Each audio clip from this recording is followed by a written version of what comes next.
आज का topic parts of pituitary gland.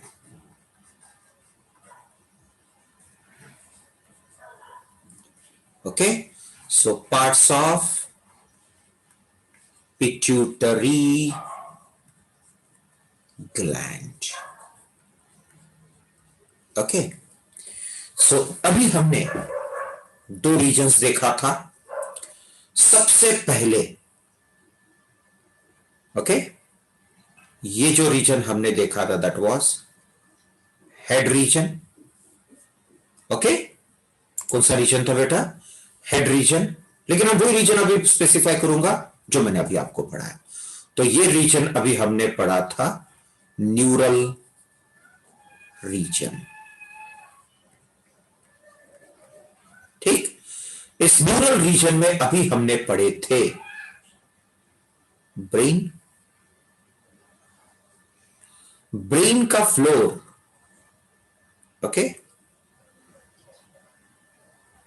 Brain का फ्लोर अभी हमने पढ़े थे हाइपोथैलामस।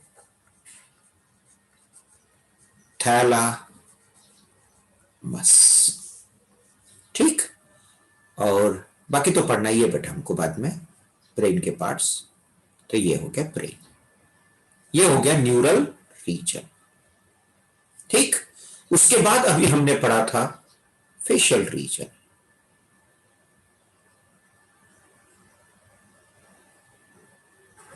तो ये हमारा चेहरे का हिस्सा,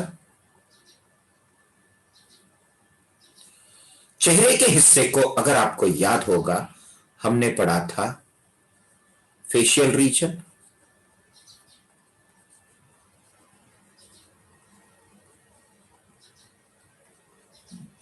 ठीक, और एडिनो रीजन।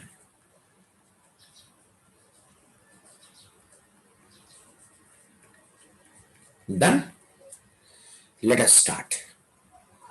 अब पिट्यूटरी ग्लैंड के पार्ट्स। पिट्यूटरी ग्लैंड में दो मेन पार्ट्स है, हाईलाइट करूंगा बेटा, चिंता मत करो। एक पार्ट जो ब्रेन से बनते हुए फेशियल रीजन की तरफ बढ़ेगा, दिस पार्ट। ठीक, सो पिट्यूटरी ग्लैंड में एक हिस्सा जो ब्रेन से बनते हुए नीचे आएगा, brain bunch of neuron, neural region. Pituitary gland का साइंटिफिक नेम क्या पढ़ा है मैंने अभी बेटा आपको? हाइपोफाइसिस।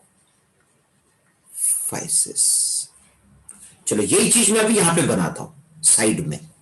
ओके, तो ब्रेन का फ्लोर यहां से शुरू करता हूं बेटा। सो ब्रेन का फ्लोर हाईलाइट कर रहा हूं।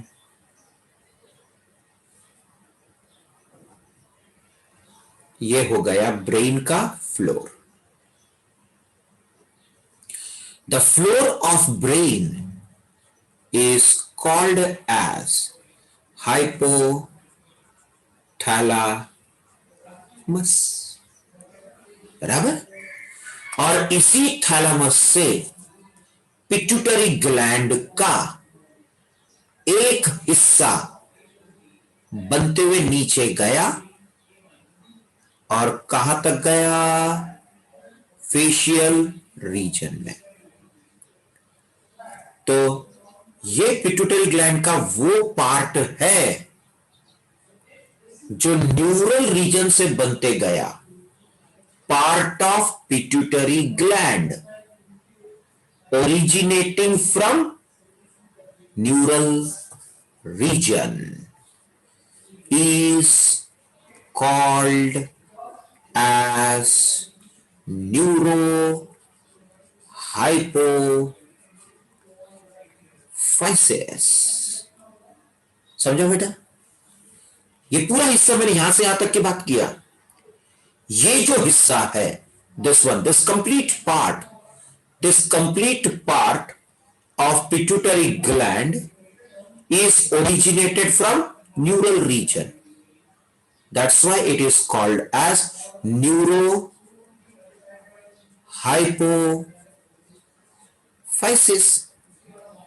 क्यों नाम पड़ा बेटा न्यूरोहाइपोफाइसिस? इसमें से hypophysis is the scientific name of pituitary gland. तो यहां पे हाइपोफाइसिस मतलब पिट्यूटरी ग्लैंड, न्यूरो का मतलब न्यूरल रीजन, मतलब hypophysis originated from neural region is called as neurohypophysis। मतलब पिट्यूटरी ग्लैंड का वो हिस्सा जो ब्रेन से बनते नीचे आएगा, न्यूरल रीजन से बनते हुए नीचे आएगा, that's why it is called as neurohypophysis. Agreed बेटा? यस। दूसरा हिस्सा पिट्यूटरी ग्लैंड का दूसरा हिस्सा जो एडिनो रीजन से बनते हुए ऊपर जाएगा और जाके इसको चिपक जाएगा, ये हो गया दूसरा हिस्सा। तो ये जो दूसरा हिस्सा है ये एडिनो रीजन से बनते गया, एडिनो रीजन से बनते गया और जाके न्यूरोहाइपोफाइसिस को जाके पकड़ लिया। ये पकड़ लिया, ये पूरा कवर्ड है।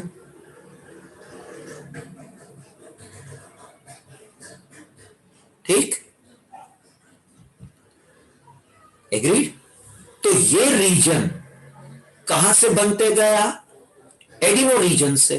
That's why this part of pituitary gland is called as adenohypophysis, पैदा होने से पहले।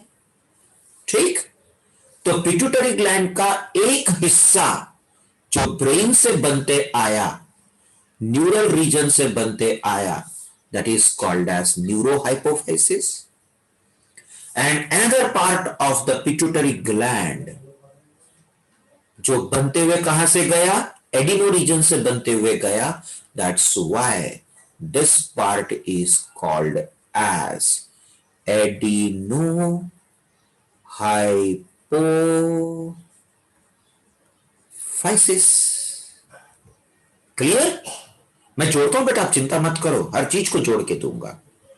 सो pituitary gland has two parts, one which arises from neural region or brain is called as neurohypophysis, another which arises from adeno region is called as adenohypophysis। देखो बेटा बहुत simple है, दोनों word का मीनिंग यहीं पे है। एडिनो का मतलब facial region, hypophysis pituitary gland, hypophysis scientific name of pituitary gland. तो पिट्यूटरी ग्लैंड का वो पार्ट जो एडिनो रीजन से बना वो एडिनोहाइपोफाइसिस, ये वाला।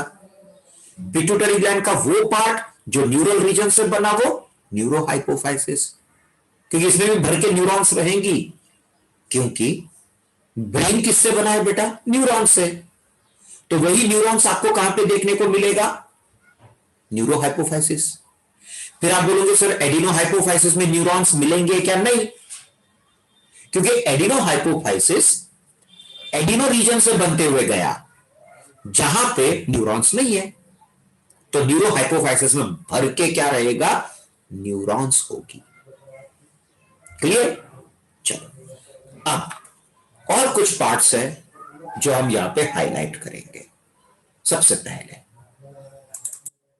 यहां पे ये जो एक्सटेंशन दिख रहा है, this extension is called as hypophyseal stock.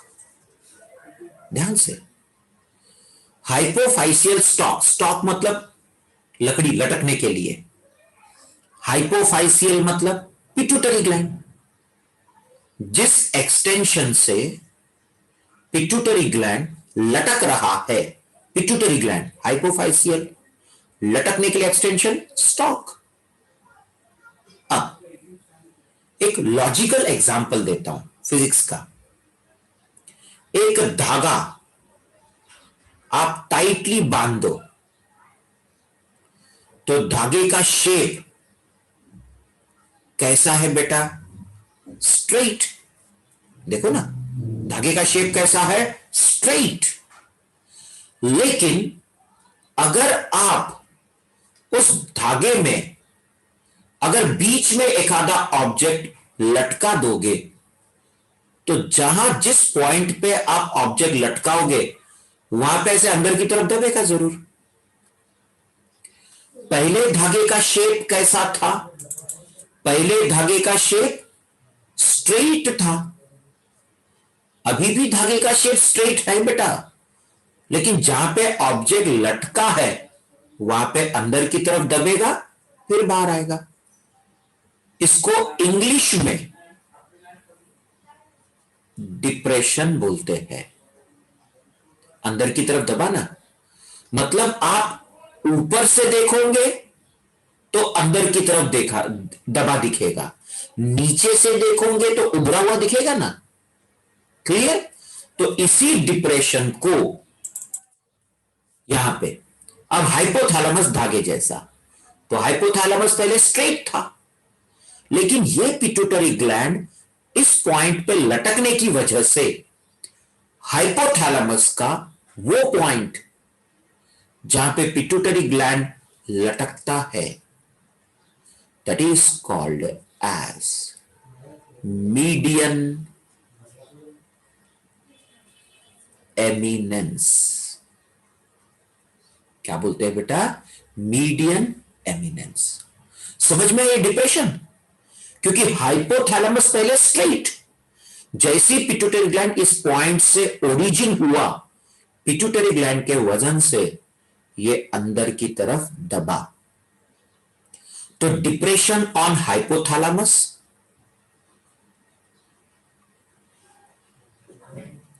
Depression on hypothalamus. और नीट के कुछ बुक्स में बल्जिंग मिलेगा आपको। बल्जिंग का मतलब उभरा हुआ, मतलब ऊपर से देखेंगे तो डिप्रेशन, लेकिन नीचे से देखेंगे तो उभरा हुआ दिखेगा। तो गलत तो कुछ भी नहीं ना बेटा, सिर्फ शब्दों का खेल है। तो ये नीट वाले स्टूडेंट याद रखो, ठीक है? The bulging on hypothalamus is called as median eminence. Question आता है नीट में, तो bulging on hypothalamus is called as median eminence. वही बोर्ड के बुक्स में या बोर्ड में आपको डिप्रेशन मिलेगा जो अंदर की तरफ दबा है। Clear? So median eminence and hypophyseal stalk together is called as infundibulum। क्या बोलते हैं? infundibulum। क्लियर? तो न्यूरोहाइपोफाइसिस में पहला पार्ट, ठीक, दो पार्ट में डिवाइडेड है। पूरा के पूरा pituitary gland is divided into one neurohypophysis which arises from floor of brain neural region. Another part of the pituitary gland is called as adenohypophysis which arises from adeno region. Neurohypophysis में पहला part इनफंडिब्यूलम। इनफंडिब्यूलम में दो parts है। पहला part median eminence, दूसरा part हाइपोफाइसियल stock. बराबर?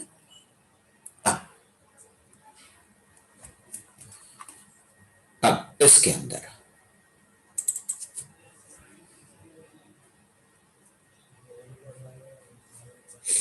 ठीक ना, अब यहां पे अब ये बल्ब लाइक स्ट्रक्चर दिख रहा है बेटा।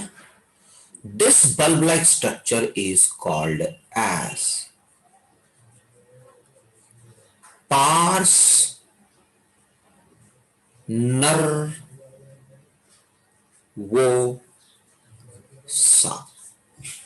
क्यों? क्योंकि भर के नर्व से बना है ना, न्यूरॉन से बना है, नर्व सेल से बना है. कौन? ये पूरा लोब. इस लोब में भर के न्यूरॉन्स है, नर्व सेल है. क्यों है बेटा? क्योंकि ये जो बल्ब लाइक स्ट्रक्चर है ये कहां से बनते नीचे आया? ब्रेन से. मतलब ब्रेन में जो सेल है वही सेल इसमें भी दिखाई देगा. ब्रेन का सेल क्या पढ़ाया था मैंने आपको? Nerve cell. मतलब इस पूरे बल्ब लाइक स्ट्रक्चर में क्या है? Nerve cell. That's why it is also called as pars nervosa. तो न्यूरोहाइपोफाइसिस का दूसरा part pars nervosa. And these two together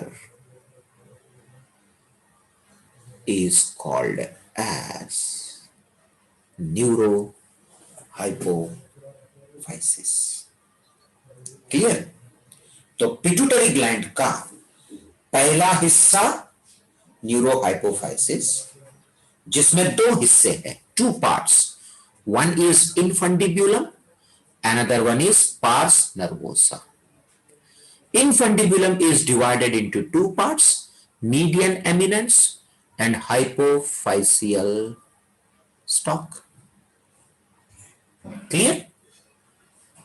Agreed? Good. उसके बाद अब आते हैं एडिनोहाइपोफाइसिस में. एडिनोहाइपोफाइसिस में ये जो आपको बल्ब लाइक स्ट्रक्चर दिख रहा है, ये दिख रहा है bulb like structure. This bulb like structure is called as bulb like structure. Okay, तो ये जो बल्ब लाइक स्ट्रक्चर है this is called as pars distalis. क्यों? Distal posterior part. That's why it is called as pars distalis. तो ये bulb like structure is called as pars डिस्टैलिस.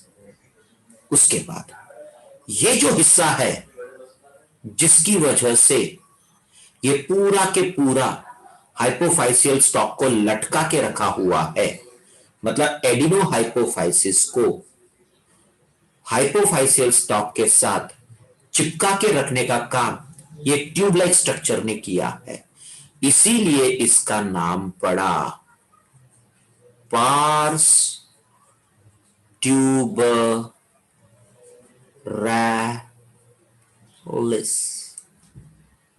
क्या नाम पड़ा?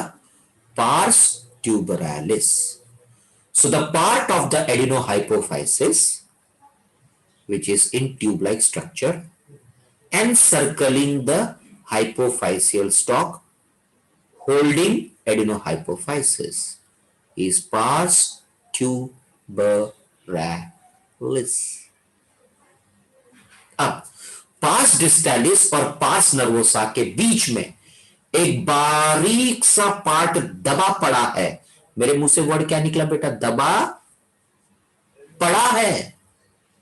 मतलब इसका आगे जाके ज्यादा इंपॉर्टेंस नहीं आएगा. दोनों के बीच में पड़ा है, इसलिए इसका नाम पड़ा.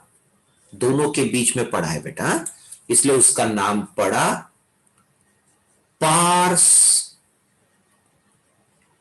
इंटरमीडिया.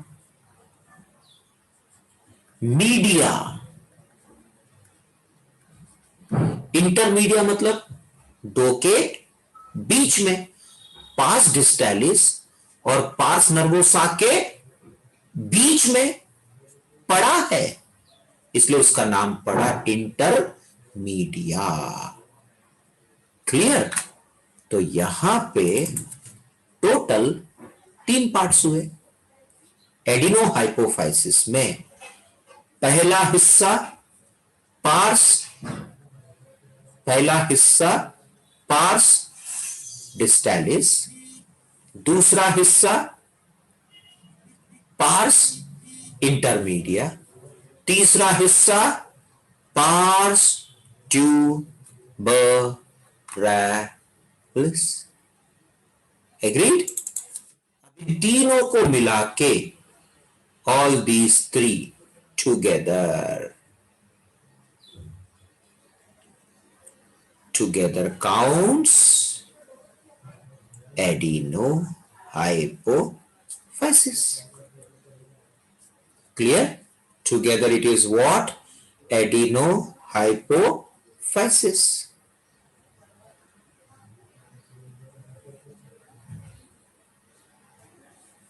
Clear?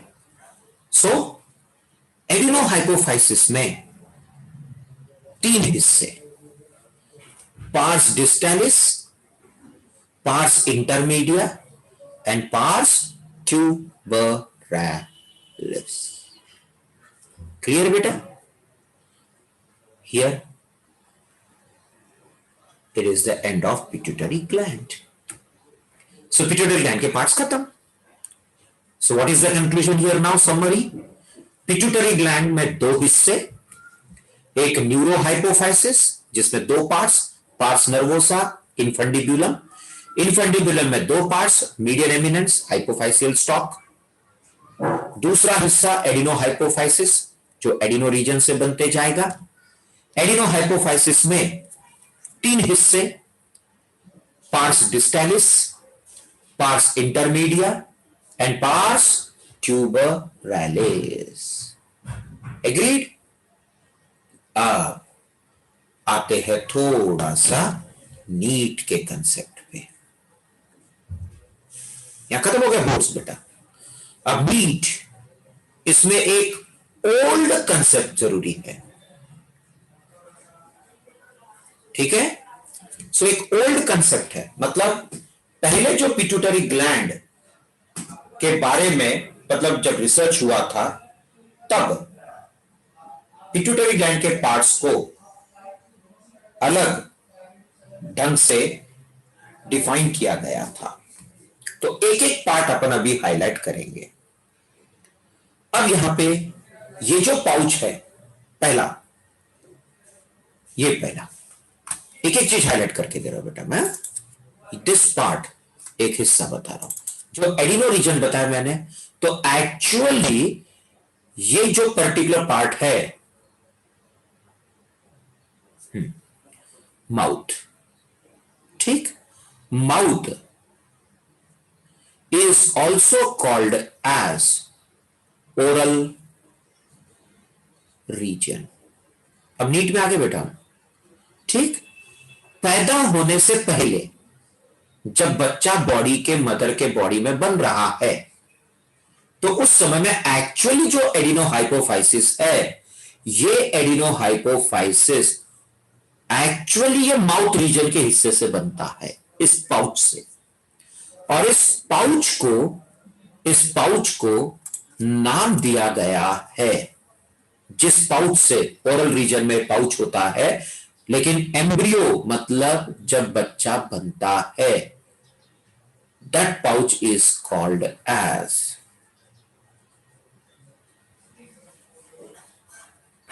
राथकेस पाउच। ये याद रखो, oral region is also called as buccal region. ध्यान रखो बेटा, ये बोर्ड्स में नहीं है कुछ भी, यह सब नीट का पार्ट है। जिस बच्चे को लीव करना है वो लीव कर सकता है।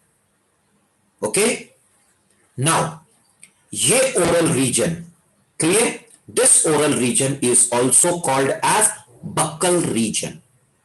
इस बकल रीजन जब बच्चा पैदा होने का ही है, मदर के बॉडी में डेवलप हो रहा है, उस समय में एम्ब्रियो, उस स्टेजेस को बोलते हैं एम्ब्रियो।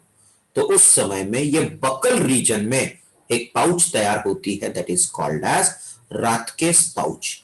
और एक्चुअली एडिनो रीजन के राथकेस पाउच से ये एडिनोहाइपोफाइसिस बनता है। तो नीट में अगर एडिनोहाइपोफाइसिस के ओरिजिन में अगर राथकेस पाउच लिखा है, then go for that option.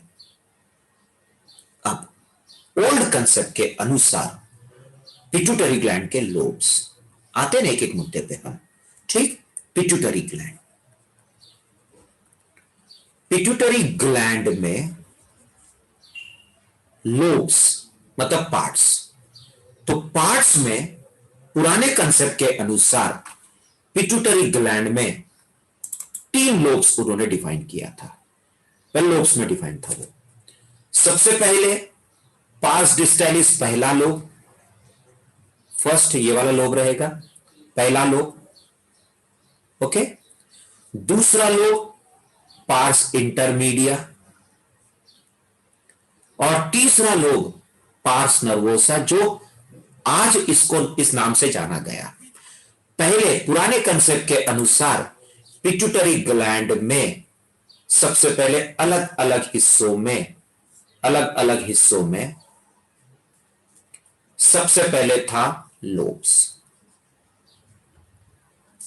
Lobes में 3 हिस्से थे पहले, एक था सामने का लोब, एंटीरियर लोब, जो आज पार्स डिस्टैलिस के नाम से जाना जाता है। दूसरा बीच का लोब, इंटरमीडिएट लोब या मीडियन लोब, और तीसरा पीछे का लोब मतलब पोस्टीरियर लोब।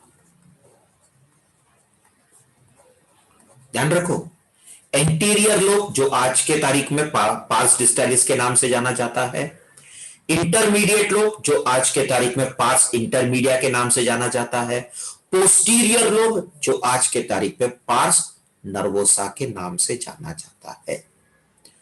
दूसरा हिस्सा, ओके, दूसरा हिस्सा था इनफंडिब्यूलम।